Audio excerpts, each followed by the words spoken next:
Jejak di Balik Kabut. Audiobook, novel silat. Cerita, Esa Mintarja. Bab 15. Paksi berjalan terus. Ia tidak mau mengusik kediaman padukuhan itu. Ketika ia melewati sebuah gardu, maka ia melihat kentongan yang tergantung pada emper gardu itu. Tetapi kentongan itu seakan-akan sedang beristirahat panjang dari tugas-tugas yang harus dipikulnya. Ketika Paksi sempat meraba kentongan itu, maka jari-jari tangannya merasakan debu yang tebal melekat pada kentongan itu. Sudah beberapa lama kentongan ini tidak dibunyikan, bertanya Paksi kepada diri sendiri. Tetapi Paksi tidak dapat menyalahkan para penghuni padukuhan itu. Mereka memang tidak akan dapat melawan orang-orang dari beberapa perguruan yang berkeliaran di padukuhan itu. Sehingga karena itu, maka jalan yang dapat mereka tempuh adalah sekedar menghindar, menutup pintu rumah dan regol halaman. Paksi melangkah terus. Angin malam yang dingin mengusap wajahnya yang berkerut. Di sebelah menyebelah jalan, pepohonan berdiri tegak dengan kokohnya. Daun-daunnya bergerak lembut disentuh angin. Paksi berjalan terus menapak di atas jalan padukuhan yang gelap dan sepi. Paksi benar-benar berjalan terus malam itu. Hanya sekali-sekali ia berhenti sejenak, duduk sambil memandangi langit yang ditaburi bintang-bintang yang tidak terhitung jumlahnya. Tetapi Paksi tidak membiarkan angan-angannya menjadi ngelangut melihat luasnya langit. Sekali-sekali Paksi melihat bintang yang meluncur menembus lengkung langit. Kecil saja dan sinarnya tidak sampai menguak malam seperti endaru. Seleret, lalu hilang lagi. Apa sebenarnya yang ada di balik birunya langit itu? Bertanya Paksi kepada diri sendiri. Tetapi Paksi tidak pernah menemukan jawabnya. Yang ia tahu adalah sifat dari beberapa bintang. Ki Marta Brewok pernah memberitahukan kepadanya tentang beberapa macam bintang yang ada di langit. Ada di antara bintang-bintang itu yang dapat menunjukkan arah, musim dan bahkan petunjuk bagi petani untuk mengerjakan sawahnya. Alangkah besarnya ciptaan yang maha agung. Namun Paksi tidak terlalu lama merenungi langit. Ia pun kemudian bangkit dan melanjutkan perjalanan. Rasa-rasanya ia ingin segera sampai ke gubuk kecilnya. Ketahanan tubuh Paksi memang sangat tinggi. Ia berjalan terus memanjat kaki Gunung Merapi setelah melewati pasar yang sering dikunjungi. Tetapi pasar itu sepi. Bahkan tempat pemberhentian pedati dan penginapan dari para pedagang yang mencari dan menjual dagangannya di pasar itu nampak sepi pula, meskipun ada juga 1-2 pedati di halaman yang becek berkubangan dan kotor. Para pemilik pedati itu mencuci pedatinya di halaman itu juga kemudian membersihkan sisa-sisa kotoran yang ada di dalamnya dan membuangnya di sembarang tempat. Sementara itu, halaman itu sendiri tidak terlalu sering dibersihkan. Meskipun angin malam yang dingin terasa berhembus semakin deras di kaki gunung, tetapi pakaian Paksi menjadi basah oleh keringat. Semakin dekat dengan gubuk kecilnya, Paksi justru berjalan semakin cepat, sementara malam menjadi semakin dalam. Bahkan telah melampaui pertengahannya. Dari padukuhan-padukuhan terdengar kokok ayam jantan bersahutan. Padukuhan-padukuhan yang telah dikenal dengan baik oleh Paksi. Semakin tinggi Paksi memanjat kaki gunung, maka udara pun terasa menjadi semakin dingin. Tetapi Paksi sudah terbiasa dengan dinginnya udara pegunungan. Apalagi malam itu ia telah berjalan panjang, sehingga keringatnya membuat tubuhnya menjadi hangat. Paksi menjadi berdebar-debar ketika ia memasuki jalan setapak. Semakin jauh, jalan itu menjadi semakin sempit dan berbatu-batu padas yang sekali-sekali terasa menusuk telapak kaki.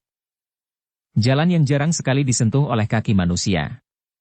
Setelah melewati gumuk-gumuk kecil, maka Paksi pun menjadi semakin dekat dengan gubuk kecilnya. Rasa-rasanya malam menjadi sangat gelap. Tetapi pandangan mata Paksi yang sangat tajam dapat melihat benda-benda yang ada di sekitarnya meskipun berada di kegelapan. Paksi menjadi berdebar-debar ketika ia melangkah mendekati gubuknya. Namun tiba-tiba langkahnya tertegun. Ia melihat cahaya di dalam gubuk kecilnya. Cahaya lampu minyak sebagaimana ia sering menyalakannya. Paksi berhenti beberapa langkah dari gubuknya.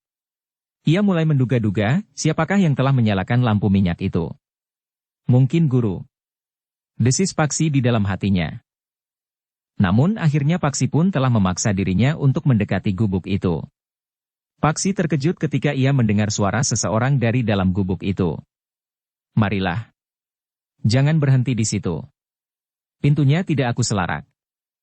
Paksi termangu-mangu sejenak.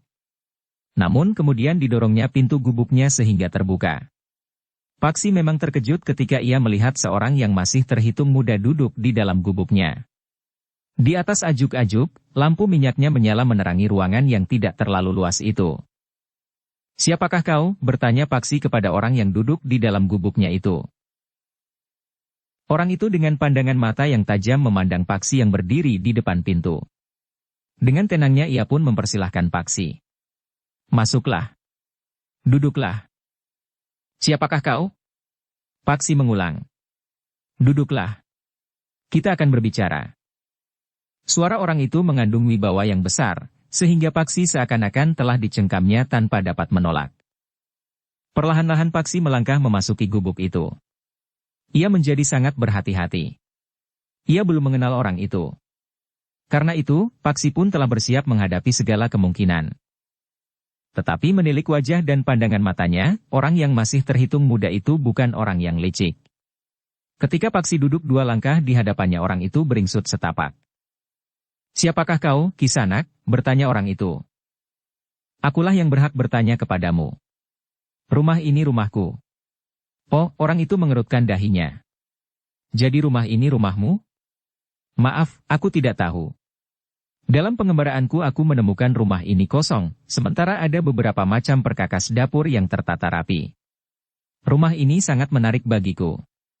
Aku menunggu pemiliknya sampai sehari semalam. Tetapi tidak ada seorang pun yang datang. Bahkan sampai 2 hari, 3 hari. Karena itu, akulah yang kemudian merasa diriku menjadi tuan rumah di gubuk ini." "Jadi, siapakah kau?" Orang itu menarik nafas dalam-dalam. Dengan nada berat ia pun berkata, "Namaku Wijang. Aku seorang pengembara yang menjelajahi satu tempat ke tempat yang lain." "Apakah yang kau cari dalam penjelajahanmu itu?" Orang yang menyebut dirinya Wijang itu mengerutkan dahinya. Namun kemudian ia pun menggelengkan kepalanya sambil berkata, "Tidak ada." Tetapi tiba-tiba saja Paksi menebak. "Kau juga mencari sebentuk cincin bermata 3 butir batu akik?" Orang itu nampak terkejut. Dipandanginya Paksi dengan kerut di dahinya. Tetapi yang meloncat dari mulutnya adalah sebuah pertanyaan. "Siapa namamu?" "Namaku Paksi." Orang itu mengangguk-angguk. Katanya, "Jadi cincin itu ada padamu sekarang?" "Aku sama sekali tidak tertarik pada cincin itu," jawab Paksi. "Jangan ingkar," berkata orang yang mengaku bernama Wijang itu. "Cincin itu tentu ada padamu." Paksilah yang kemudian memandang wajah orang yang mengaku bernama Wijang itu.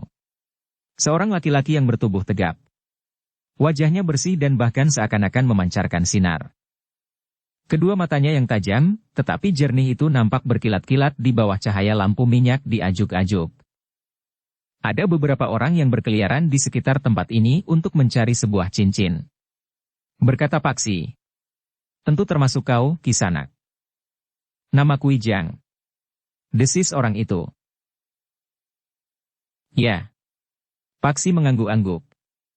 "Tetapi aku sendiri tidak merasa memerlukannya." "Kau bohong. Menilik lingkungan kecilmu, kau tentu sudah lama berada di sini. Kau tentu tidak hanya sekali ini saja siap memanen jagung dan bahkan padi gagah. Tanaman-tanaman yang lain memastikan keyakinanku itu." "Ya. Aku sudah setahun di sini. Tetapi aku sama sekali tidak menginginkan cincin itu. Kehadiranku di sini sama sekali tidak ada hubungannya dengan usaha untuk menemukan cincin itu. Aku baru mendengar bahwa ada sebuah cincin yang sedang diburu, justru dari orang-orang yang berdatangan di sini. Kau dapat berkata apa saja. Tetapi aku yakin, kaulah yang menyimpan cincin itu. Terserah kepadamu. Tetapi aku melihat cincin itu pun belum pernah. Apalagi memilikinya." "Kebetulan sekali kau datang, Paksi," berkata orang itu. "Kau tidak usah ingkar. Berikan cincin itu kepadaku. Kemudian aku tidak akan mengganggumu lagi. Aku katakan sekali lagi Wijang, aku tidak membawa cincin itu. Jika kau tidak mau menyerahkan cincin itu, maka aku akan mengambil sendiri."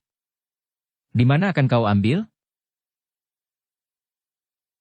"Aku akan mencarinya. Tentu ada padamu." Mungkin di kantong ikat pinggangmu, mungkin di kampilmu atau justru kau sembunyikan di dalam tongkatmu itu. Hi, kenapa kau membawa tongkat? Dahi Paksi itu pun berkerut.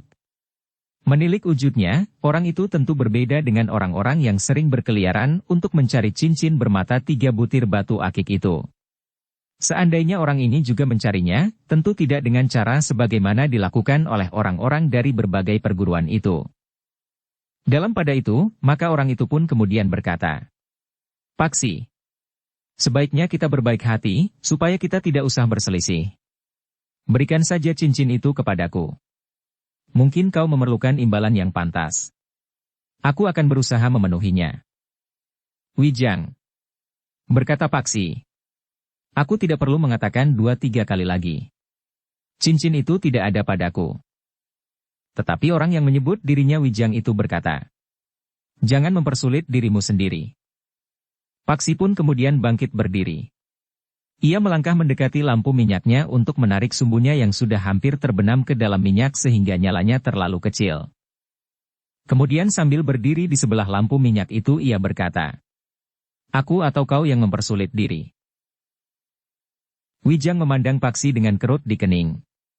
Namun dengan demikian, maka Wijang itu telah menghadap ke arah lampu minyak. Jika semula wajahnya tidak nampak jelas karena ia tidak menghadap ke arah lampu, maka kemudian Paksi dapat melihat wajah itu. Apalagi nyala lampunya telah dibesarkannya. Sebenarnya lah Paksi terkejut. Ia merasa sudah pernah mengenal wajah itu meskipun ia belum pernah mengenalnya. Sebagai anak seorang tumenggung, maka sekali-sekali Paksi pernah berada di lingkungan istana. Ketika di istana diselenggarakan satu upacara, ia pernah mendapat kesempatan untuk ikut bersama ayahnya. Beberapa orang kawannya juga ikut bersama ayah mereka. Tetapi anak para tumenggung itu tidak diizinkan masuk ke Paseban. Mereka berada di halaman dalam istana sambil menunggu ayah mereka yang berada di Paseban. Anak-anak itu akan menyaksikan keramaian yang khusus diselenggarakan. Pada saat itu Paksi melihat seorang anak muda menunggang kuda lewat di halaman dalam istana tanpa harus turun dari kudanya. Menurut ingatan Paksi, anak muda yang naik kuda itulah orang yang berada di dalam gubuknya itu. Tetapi satu hal yang Paksi tahu, bahwa orang itu tentu tidak mengenalnya. Meskipun Paksi yakin bahwa ia tidak keliru, namun ia pura-pura tidak mengenalinya. Karena itu, maka ia pun kembali duduk. Meskipun demikian ia berusaha untuk sedikit membelakangi lampu minyak, sehingga orang yang ada di dalam gubuknya itu lebih banyak menghadap ke arah lampu minyak. Semakin lama Paksi memandanginya, maka ia pun menjadi semakin yakin bahwa orang yang berkuda di halaman istana itulah orang yang sekarang duduk di hadapannya itu. Untuk beberapa saat Paksi berdiam diri. Orang itulah yang kemudian berkata, Paksi, aku memberimu kesempatan untuk berpikir. Besok pagi-pagi aku ingin mendengar, apakah kau mau menyerahkan cincin itu atau tidak? Jika tidak, jawab Paksi, sudah aku katakan, aku akan mengambilnya sendiri. Paksi menarik nafas dalam-dalam. Sementara itu, orang itu pun berkata, baiklah. Karena rumah ini rumahmu, maka aku akan keluar. Aku akan tidur di luar sambil menunggu matahari terbit. Aku akan mendengar jawabmu tentang cincin itu. Sebenarnya kau tidak usah menunggu sampai esok. Sekarang aku sudah dapat memberi jawaban. Cincin itu tidak ada padaku. Tetapi orang itu menggeleng. Katanya, kau masih didera oleh gejolak perasaanmu. Kau masih terlalu muda untuk dapat menimbang langkah-langkahmu dengan jernih. Karena itu, aku menunggu sampai esok. Tetapi ketika orang itu bangkit, Paksi pun bertanya, kau akan pergi kemana? Aku akan tidur di luar. Jawab orang itu, udara dingin di sini. Tidur sajalah di dalam. Aku tidak akan membunuhmu selagi kau tidur. Orang itu tertawa. Katanya, aku percaya kepadamu, Paksi. Tetapi jika aku tidur di dalam, maka gubukmu ini akan terasa terlalu sempit. Tidak. Jawab Paksi. Aku akan mengatur perkakas dapur itu, agar ruangan ini dapat kita pergunakan untuk tidur berdua. Kau tidak takut bahwa akulah yang membunuhmu? Bertanya orang yang mengaku bernama Wijang itu. Bertubuh tegap. Wajahnya bersih dan bahkan seakan-akan memancarkan sinar. Tidak. Kau tidak akan melakukannya. Ternyata kau telah membuat satu kesalahan yang besar. Kau terlalu percaya kepada orang yang sebenarnya belum kau kenal. Dari mana kau mendapatkan satu keyakinan bahwa aku tidak akan membunuhmu? Aku mencoba untuk menilai wujud, sikap dan tingkah lakumu. Wujud seseorang tidak selalu mencerminkan sikap, tingkah laku dan wataknya, karena sikap dan tingkah laku itu dapat dibuat-buat, justru sangat bertentangan dengan wataknya yang sebenarnya. Tetapi kenapa kau juga mempercayai aku, sedangkan kau juga belum mengenal aku yang sebenarnya? Belum kau kenal. Dari mana kau mendapatkan satu keyakinan bahwa aku tidak akan membunuhmu? Menurut nalarku, aku percaya kepadamu. Tetapi aku sadar bahwa aku harus berhati-hati. Mungkin kau termasuk orang yang berpura-pura dapat dipercaya. Karena itu, aku akan tidur di luar. Kau tidur di dalam.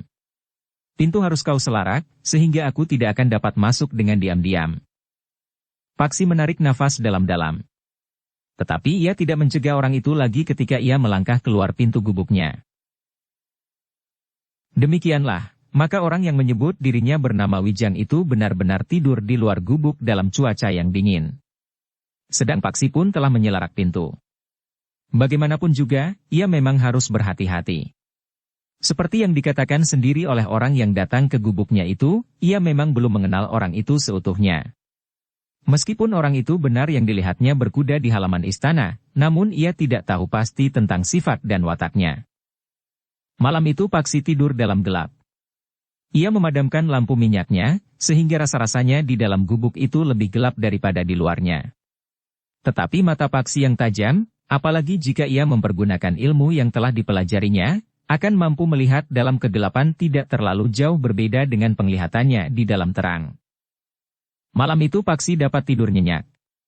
Pendengarannya yang tajam akan membangunkannya jika orang itu membuka pintu gubuknya dengan paksa, atau bahkan merusak dindingnya.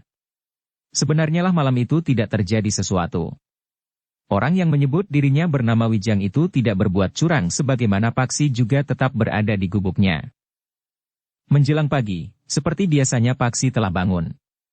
Setelah menyalakan lampu minyaknya, maka ia pun membuka pintu gubuknya dan melangkah keluar. Langit masih nampak hitam. Tetapi suara burung liar telah menggema di hutan-hutan lereng pegunungan. Seperti biasanya pula Paksi pun menyalakan perapian, menjerang air sebelum langit menjadi terang. Ketika ia melihat simpanan berasnya, ternyata sisanya masih tetap utuh. Karena itu, maka ia pun telah mencuci beras pula dan menanak nasi. Sementara itu, maka Paksi pun telah pergi ke sungai untuk mandi dan kemudian berbenah diri. Ketika cahaya fajar nampak di langit, maka Paksi pun telah memadamkan perapiannya. Nasi sudah masak dan air pun sudah mendidih.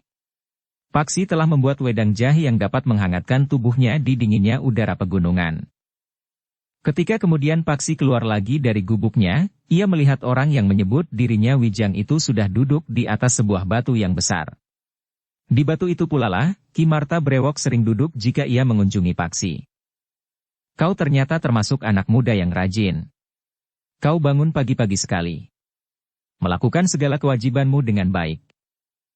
Di mana kau tidur semalam? Bertanya Paksi. Aku tidur di ladang jagungmu. Nampaknya kau hampir panen. Ketela pohonmu juga sudah cukup umur untuk dicabut. Kau dapat membuat gaplek yang tahan lama disimpan.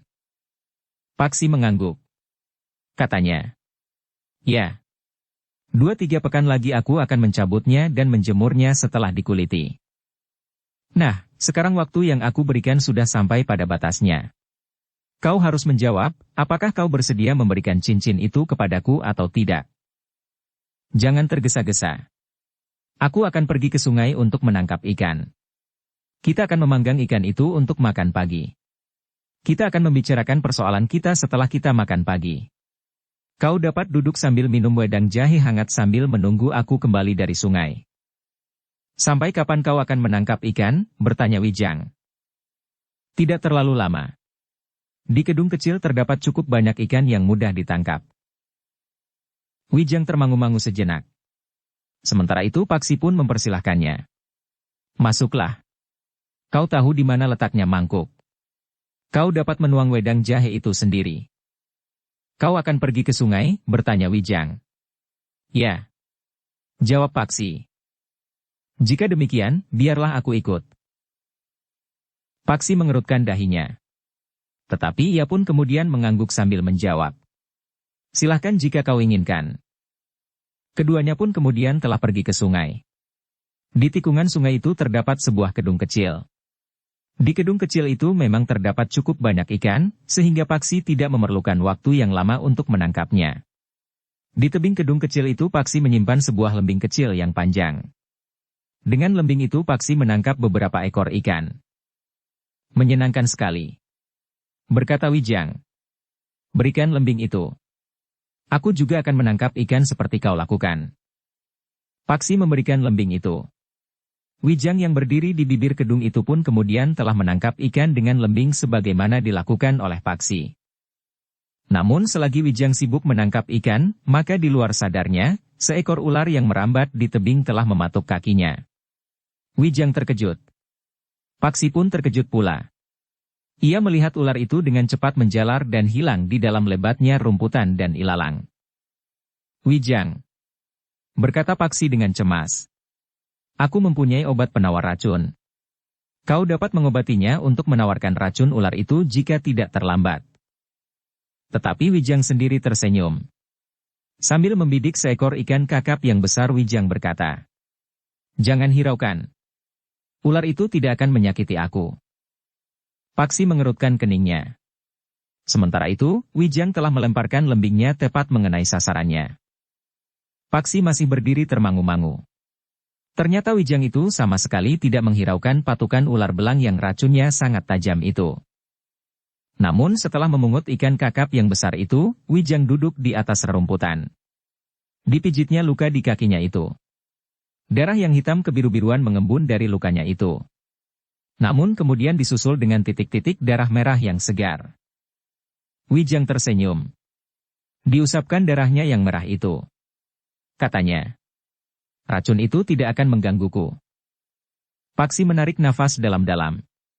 Ketika kemudian Wijang berdiri, Paksi pun bertanya. Kau juga mempunyai obat penawar racun? Wijang mengangguk.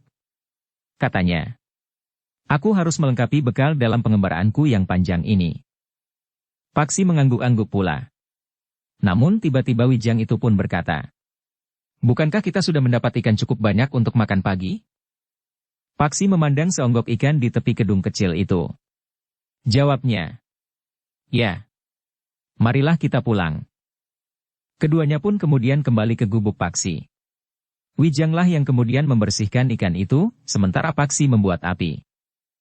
Di siang hari jarang sekali aku membuat api. Jika aku membuat api untuk memanggang ikan, maka aku mempergunakan arang agar asapnya tidak terlalu banyak. Asap akan dapat mengundang perhatian orang atas tempat ini. Tempat yang selama ini tidak pernah dikunjungi orang lain kecuali kau. Berkata Paksi kemudian. Jika aku tidak tersesat, maka aku tidak akan sampai kemari. Berkata Wijang kemudian. Demikianlah, maka keduanya pun kemudian telah asyik memanggang beberapa ekor ikan yang telah digarami. Kemudian, selagi ikan itu masih hangat, serta nasinya pun ternyata masih hangat pula, mereka telah makan pagi. Aku belum pernah makan senikmat ini. Berkata Wijang. Meskipun dihidangkan berbagai macam lauk, namun semuanya selalu terasa hambar. Baru sekarang aku benar-benar mendapat lauk yang sesuai dengan seleraku. Paksi mengerutkan dahinya. Namun tiba-tiba saja ia bertanya. Apakah bagimu selalu dihidangkan berbagai macam lauk? Wijang terkejut. Tetapi dengan serta-merta ia pun menyahut. Seandainya. Tetapi sekali-sekali aku memang pernah menghadapi beberapa macam lauk di saat aku bertamu. Paksi tersenyum. Tetapi ia tidak bertanya lebih lanjut. Beberapa saat keduanya makan sambil berbincang tentang ikan gurami, kakap, bader dan bahkan wader bang dan wader pari. Rasa-rasanya mereka lupa, seberapa banyak nasi yang sudah mereka makan serta wedang jahe yang sudah mereka hirup. Tiba-tiba saja Wijang menarik nafas dalam-dalam. Diletakkannya mangkuknya yang telah kosong sambil berdesah. Aku terlalu banyak makan pagi ini. Paksi tertawa. Katanya. Aku makan lebih banyak. Tetapi aku tidak merasa terlalu kenyang. Kau makan berapa ekor ikan? Aku makan lebih dari 3 ekor ikan kakap yang besar itu. Aku sudah sering makan ikan panggang. Kau juga berburu rusa atau kijang di hutan itu? Bertanya Wijang. Kadang-kadang. Jawab Paksi. Menarik sekali. Aku menyenangi cara hidupmu. Berkata Wijang kemudian. Kau tidak akan dapat bertahan lama. Apakah kau sama sekali tidak bergaul dengan orang lain? Bertanya Wijang. Tentu. Aku sering pergi ke pasar. Aku mempunyai beberapa orang sahabat di pasar. Di antaranya seorang anak kecil. Namanya Kinong. Bagaimana kau tetap merahasiakan tempat tinggalmu terhadap sahabat-sahabatmu itu? Ternyata aku dapat melakukannya. Tidak seorang pun di antara mereka yang tahu bahwa aku tinggal di sini. Wijang mengangguk-angguk. Tiba-tiba saja ia berkata, aku akan tinggal di sini. Aku akan mengusirmu setelah kau serahkan cincin itu. Aku akan memiliki rumah ini, kebun jagung dan padi gaga. Masih ada yang lain. Paksi justru menambahkan. Kebun pisang, pohon kelapa yang tumbuh di sepanjang tepian sungai, rumpun pring cendani dan pring tutul. Kau mempunyai rumpun pring tutul? Kenapa kau tidak membuat perabot gubukmu ini dengan pring tutul? Lincak panjang atau geledek? Aku lebih senang tidur dengan ketepe. Bagus. Jika demikian, aku akan mengambil alih gubuk ini. Tetapi aku memberi kesempatan kepadamu sampai kau memetik jagung yang sudah hampir waktunya itu. Kau akan berhenti bertualangan? Bertanya Paksi. Aku akan bertualang dari tempat ini. Maksudku, setiap kali aku akan kembali kemari. Beristirahat untuk 2-3 hari, lalu pergi bertualang lagi. Tetapi jawab Paksi mengejutkan. Ambillah. Dahi Wijang berkerut. Dengan ragu ia bertanya. Kau tidak mempertahankan hakmu? Aku tahu kau tidak akan kerasan tinggal di sini sampai setengah musim. Jika hujan turun, maka segala-galanya akan berubah. Wijang memandang Paksi dengan tajamnya. Katanya. Aku tahu bahwa kau sekedar menakut-nakuti aku, agar aku mengurungkan niatku. Tidak. Aku tidak ingin mengurungkan niatmu. Sudah aku katakan, kau tidak akan bertahan setengah musim. Kau tentu merasa lebih senang tinggal di istana. Wijang terkejut. Dengan serta-merta ia pun bertanya. Istana yang mana? Paksi termangu-mangu sejenak. Bahkan ia bertanya kepada diri sendiri. Apakah aku terlalu cepat untuk berterus terang? Paksi memandang Wijang sejenak. Wajahnya nampak tegang. Sementara Paksi yang sudah terlanjur menyinggung kenyataan tentang Wijang itu pun berkata selanjutnya. Aku tidak tahu siapakah kau sebenarnya. Tetapi aku sudah mengenalmu sebelumnya. Di mana? Bertanya Wijang. Aku sudah beberapa kali harus berkelahi dengan orang-orang yang tidak benar-benar ingin berkelahi. Meskipun dengan perkelahian itu aku selalu mendapat pengalaman baru serta petunjuk-petunjuk yang berharga. Namun sekarang aku tidak ingin berkelahi dengan kau. Sekali lagi, aku tidak tahu siapa sebenarnya kau ini. Tetapi jika aku salah menyebutmu dan aku keliru mengeterapkan unggah-ungguh, itu bukan karena aku bersikap deksura. Tetapi karena kebodohanku dan ketidaktahuanku. Kenapa kau tiba-tiba mengigau? Bangkit. Kita akan berkelahi. Sudah waktunya kau berikan cincin itu kepadaku. Paksi menarik nafas dalam-dalam. Katanya. Aku baru saja makan. Dan kau merasa terlalu kenyang. Tidak baik untuk banyak bergerak. Kau memang iblis kecil. Geram Wijang. Tetapi wajahnya tidak menunjukkan gejolak kemarahan di dadanya. Paksi menggeleng. Katanya. Aku sedang malas untuk berkelahi sekarang. Baik. Melawan atau tidak melawan, aku akan berkelahi. Paksi menarik nafas dalam-dalam. Namun ia justru mengumpulkan mangkuk-mangkuknya yang kotor sambil berkata. Aku sudah terlalu lama menahan diri untuk mengatakan bahwa aku pernah melihat kau di istana. Hanya orang-orang berkedudukan tinggi atau bahkan hanya keluarga istana saja yang tetap duduk di punggung kudanya di halaman istana. Wajah Wijang menjadi tegang. Dengan nada tinggi ia menjawab. Aku tidak mengerti apa yang kau maksudkan. Aku belum pernah pergi ke istana. Bahkan aku belum pernah memasuki kota raja. Aku pengembara yang menelusuri jalan-jalan pegunungan, lembah dan ngarai yang panjang. Berjalan seurut pantai berpasir, berendam di sungai, kedung dan rawa-rawa. Menyusup di antara semak-semak berduri di hutan-hutan yang lebat. Aku percaya. Tetapi keluarga istana pun ada yang melakukannya pula. Sebelum naik tahta Pajang, Kanjeng Sultan juga seorang pengembara. Siapa yang mengatakannya kepadamu? Apakah kau mengenal Kanjeng Sultan? Tidak. Tetapi banyak orang yang mengatakannya. Wijang menarik nafas dalam-dalam. Sementara Paksi berkata, aku tidak ingin berteka-teki. Aku harus bersikap benar. Karena itu, aku ingin tahu dengan siapa aku berhadapan. Wijang menarik nafas dalam-dalam. Katanya, ternyata aku juga terkelabui. Aku kira hanya aku sajalah yang telah mengetahui bahwa aku berhadapan dengan Paksi Pamekas, putra Ki Tumenggung yang hanya aku kenal dengan gelar Tumenggung Sarpa Biwada. Paksilah yang menjadi sangat terkejut. Dengan suara yang bergetar ia pun berkata, dari mana kau tahu namaku dan bahkan keluargaku? Wijang tersenyum. Katanya, seorang pengemis tua bercerita kepadaku tentang seorang anak muda yang sedang mengembara. Ia sempat memberikan tongkat pusakanya kepada anak muda itu. Sementara itu orang yang wajahnya dikotori oleh rambut, jambang, kumis dan janggut, juga bercerita tentang Paksi Pamekas, anak seorang tumenggung yang mengembara karena mendapat perintah dari ayahnya untuk mencari sebuah cincin bermata 3 butir batu akik. Aku tidak pernah bercerita kepada mereka bahwa aku adalah anak seorang tumenggung. Aku adalah anak dari Padukuhan Banyu-Anyar. Orang yang menyebut dirinya bernama Wijang itu tertawa. Katanya, mungkin mereka bermimpi bertemu dengan ayahmu yang berkedudukan tinggi itu. Paksi memang menjadi bingung. Namun kemudian, Paksi itu pun bertanya. Baiklah. Aku tidak ingkar. Nampaknya segala sesuatunya sudah nampak terang di pandanganmu. Sekarang, siapakah kau sebenarnya, yang tetap duduk di atas punggung kuda di halaman dalam istana Pajang? Orang yang masih terhitung muda itu tiba-tiba membuka kantong ikat pinggangnya. Paksi terkejut bukan kepalang ketika ia melihat orang yang menyebut dirinya bernama Wijang itu telah mengeluarkan sebentuk cincin.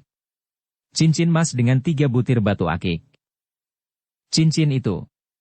Paksi hampir berteriak. Orang yang menyebut dirinya Wijang itu tersenyum. Katanya, bukankah kau mendapat perintah untuk mencari cincin ini? Ya. Jawab Paksi.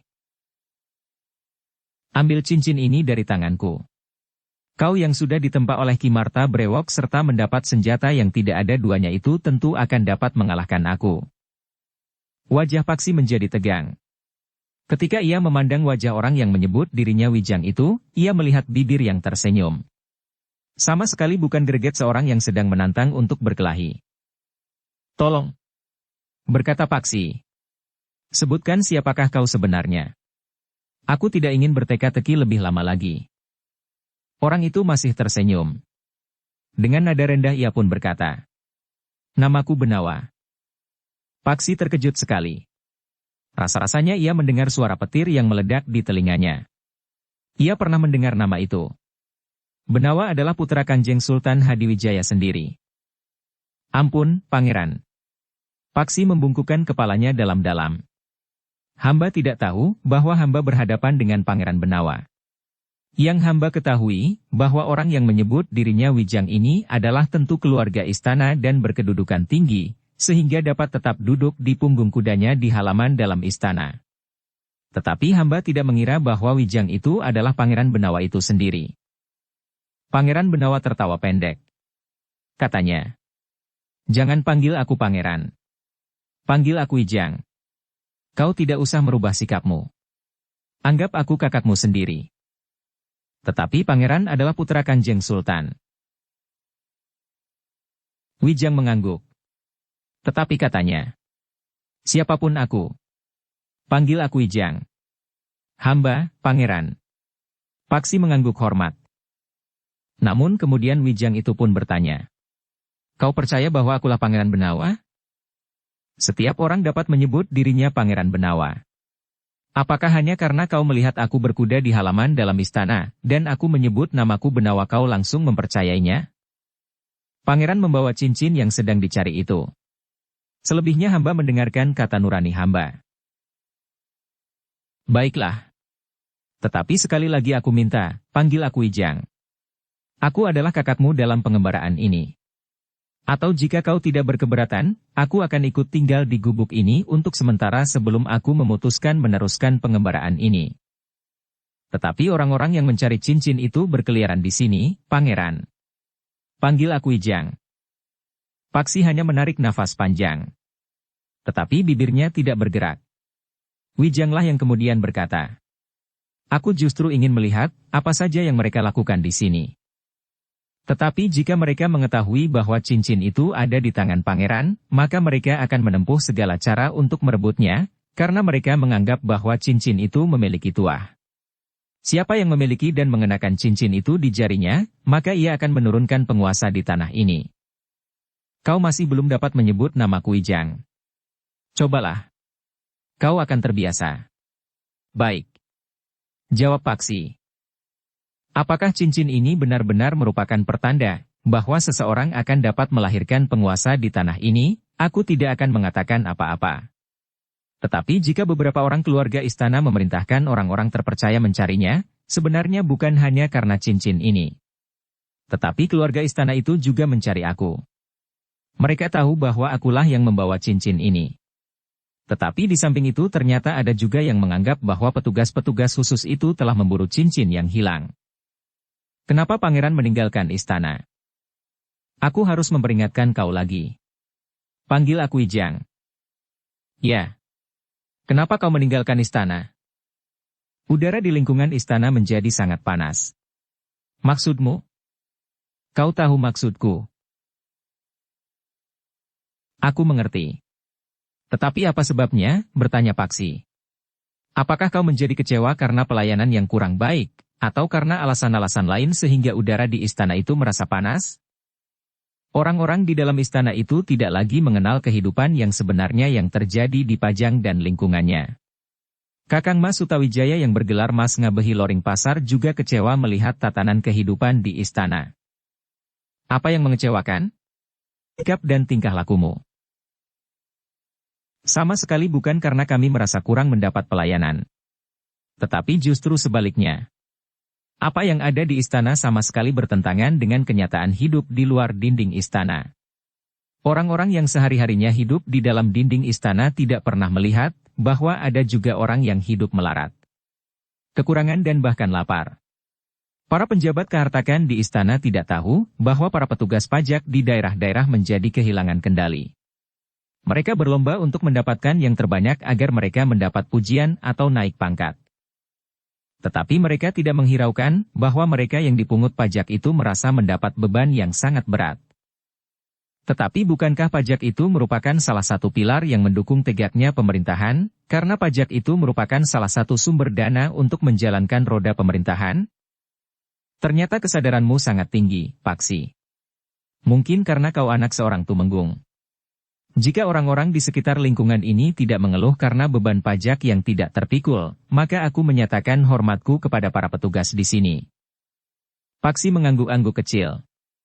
Ia memang tidak pernah berbicara tentang pajak dengan orang-orang yang dikenalnya. Tetapi seandainya ada keluhan-keluhan itu, mereka tidak akan mengatakannya kepada setiap orang, apalagi orang yang tidak terlalu dikenal sebagaimana Paksi. Namun dalam pada itu, Wijang itu pun berkata, bukan saja karena orang-orang di istana Pajang itu tidak mengenal kehidupan rakyat yang sebenarnya, tetapi aku juga kecewa atas sikap ayahanda Sultan Hadiwijaya. Kenapa? Bertanya Paksi.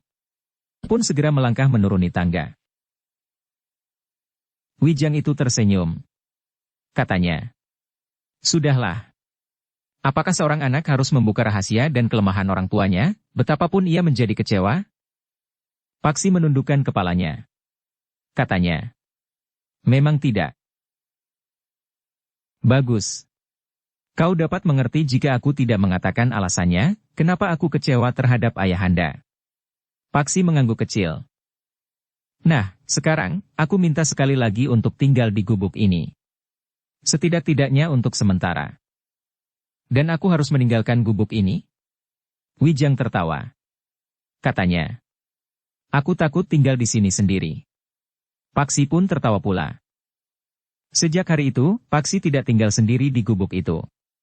Wijang yang tinggal bersamanya, dengan cepat telah menyesuaikan dirinya.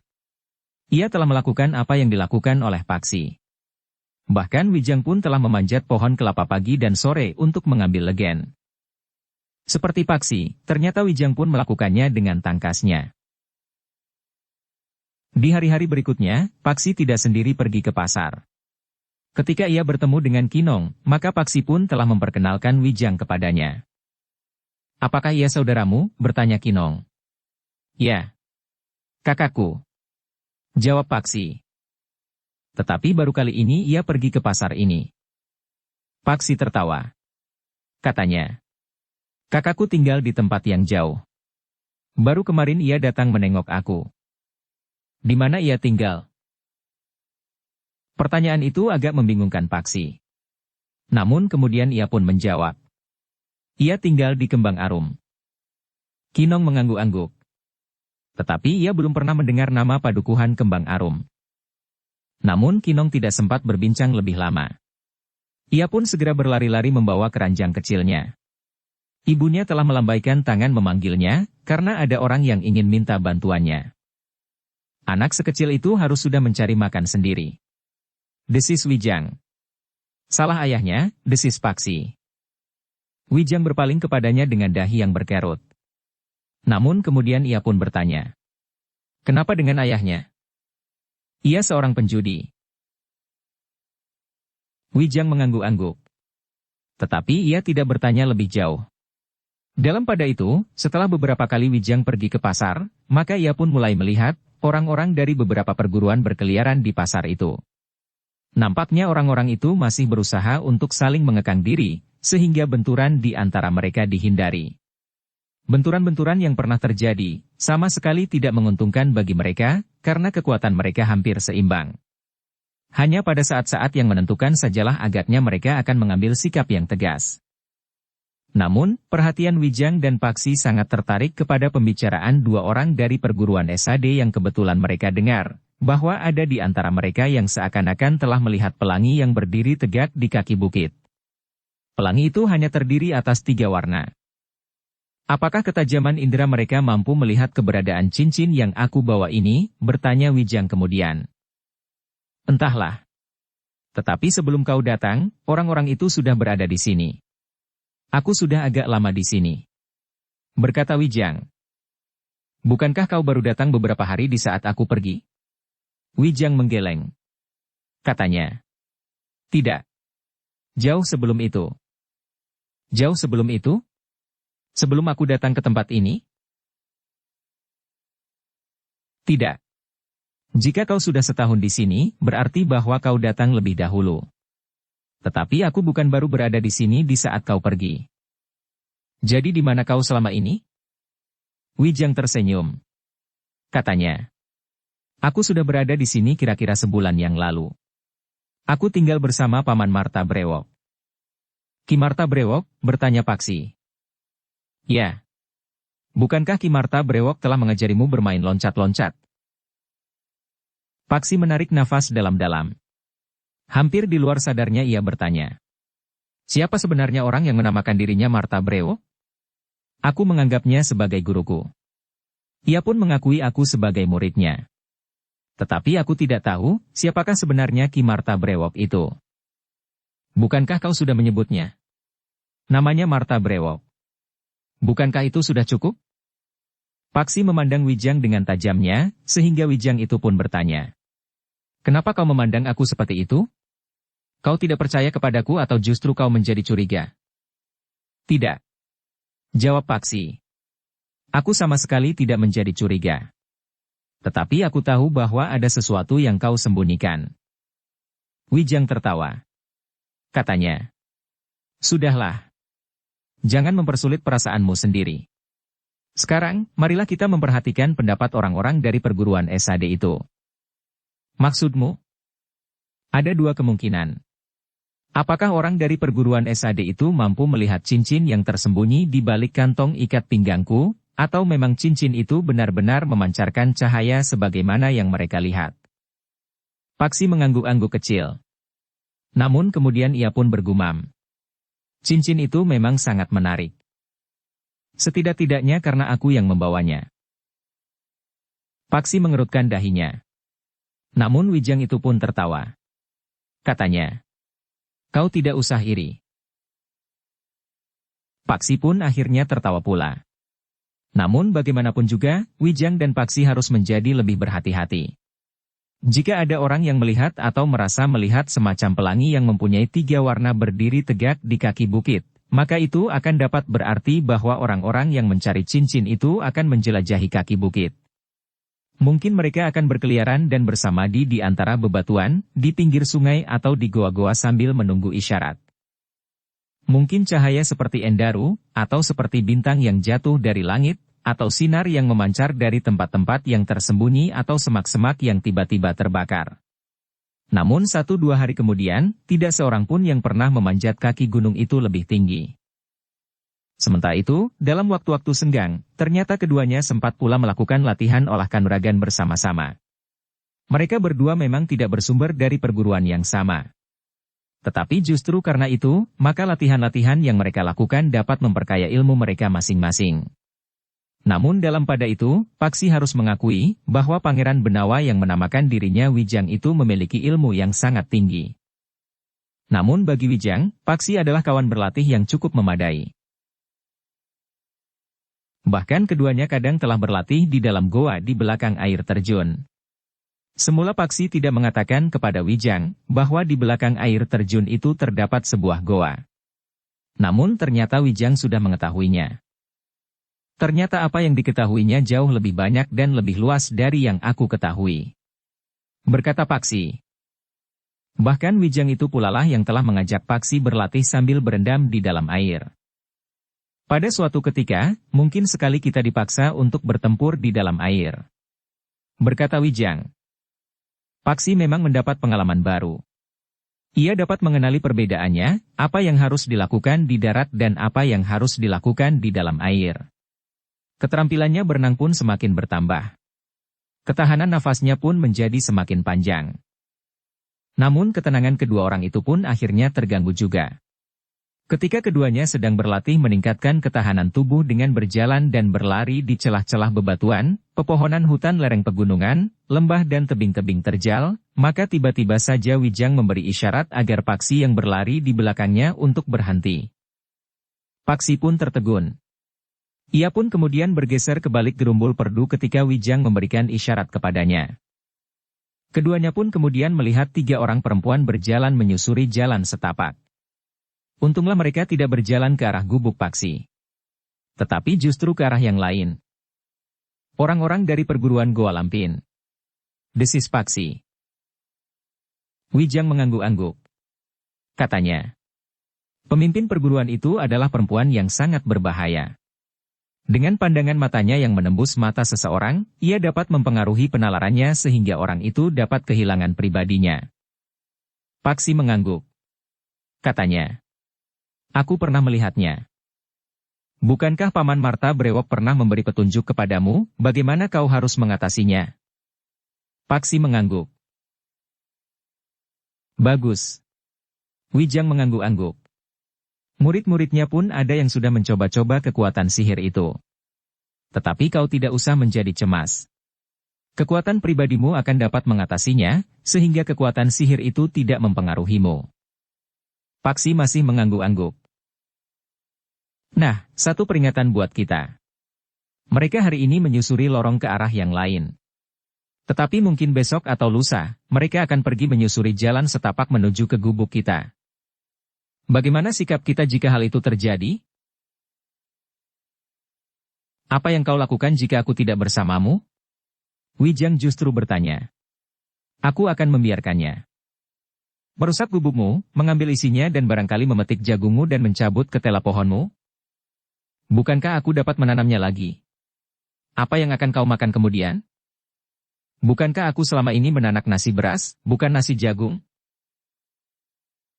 Wijang termangu-mangu sejenak. Namun kemudian ia pun mengangguk-angguk. Katanya, Bagus. Bukankah kau untuk sementara masih menghindari benturan dengan mereka?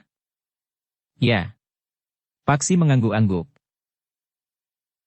Tetapi ketika keduanya hampir saja bangkit berdiri dan meninggalkan tempat itu, maka keduanya terkejut pula.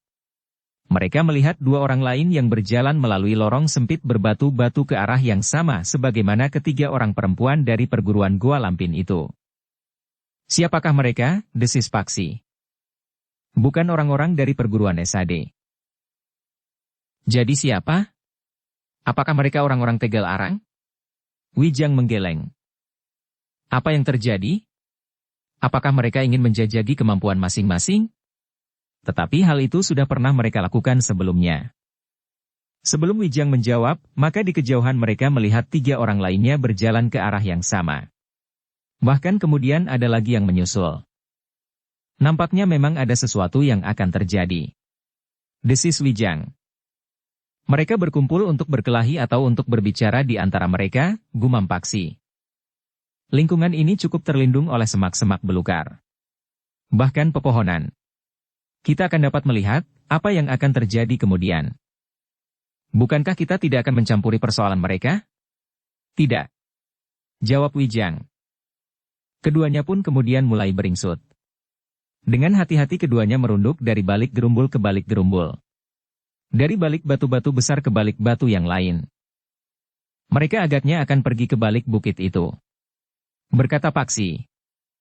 Di sana ada sebuah tempat yang agak lapang, di atas hamparan rumput yang hijau. Wijang mengangguk-angguk.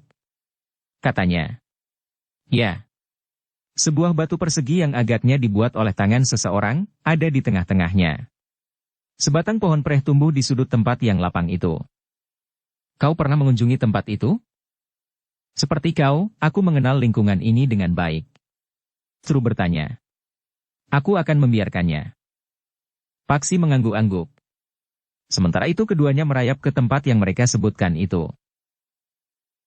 Dengan sangat hati-hati Paksi dan Wijang kemudian menuruni tebing yang tidak terlalu tinggi yang ditumbuhi pepohonan dan semak-semak yang liar, sehingga karena itu, maka keduanya tidak mudah dapat dilihat dari tebaran tempat yang agak lapang yang ditumbuhi rerumputan dan seperti dikatakan oleh Wijang, di tengah-tengahnya terdapat sebuah batu besar persegi 4.